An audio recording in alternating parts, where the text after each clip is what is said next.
Hello everybody, welcome to the March 17th through 18th, Monday and Tuesday price action review.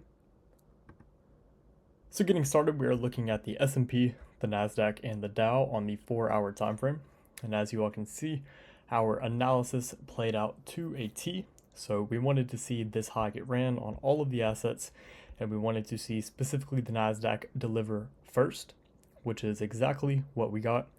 And we also wanted to see a daily cycle or 90-minute cycle sequential SMT form within here, which is also what we got. But the reason why I chose this high in specific is because it was the highest high of the original consolidation of that market maker model with the 6-hour TPD forming at the bottom. So as all of you have already learned, the original consolidation is the highest point of a draw on liquidity. If you have a reversal TPD and you can correctly identify the original consolidation, then that is most likely where price is likely to go before reversing or retracing, because we gave our analysis right here.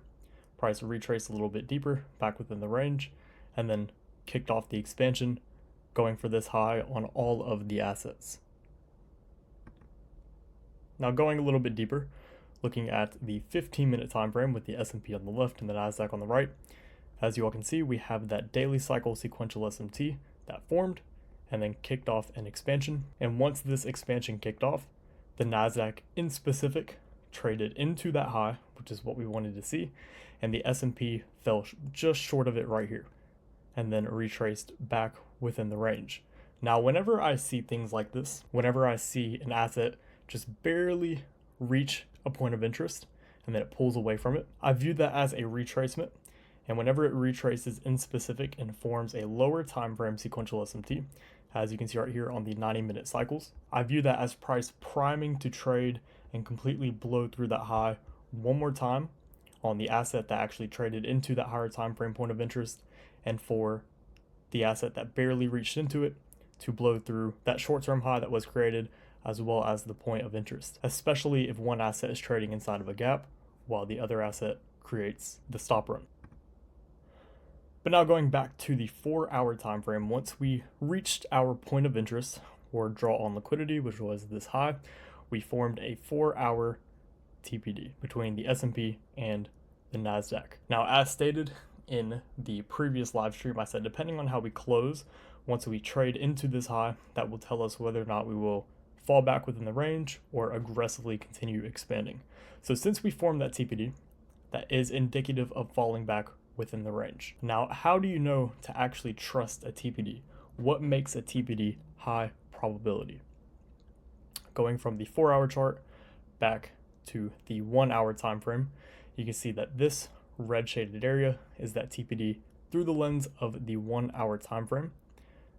And we have that change in the state of delivery right there. Now, TPDs, especially 4-hour TPDs that form within the 2 p.m. candle, are a little bit lower probability, just because in reality it is a 3-hour candle and not necessarily a 4-hour candle. But it still can be used as long as you have a reversion level and that market maker model sequence within there. So rule number 1 into knowing if a TPD is high probability and will cause price to reverse is if there is a reversion level within there. Once you correctly identify the reversion level, then you're looking to the left for an first phase accumulation, and then you're looking for an original consolidation.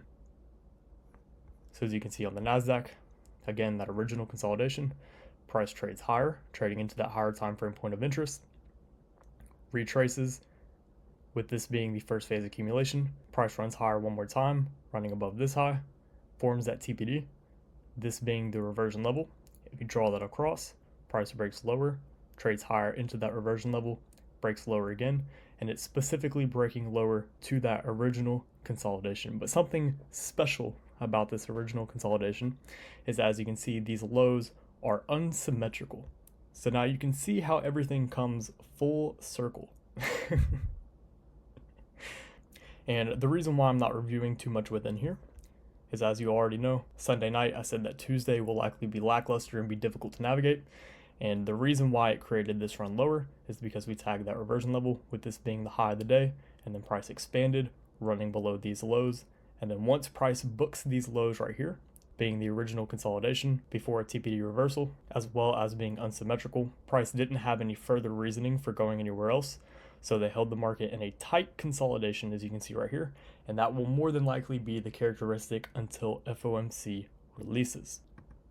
Now, as far as where I think price is likely to go from here, we do have a weekly cycle sequential SMT right here, which we just looked at, but we are trading within the middle of the range. If we were to take this high and this low, we would technically be within the middle of the range.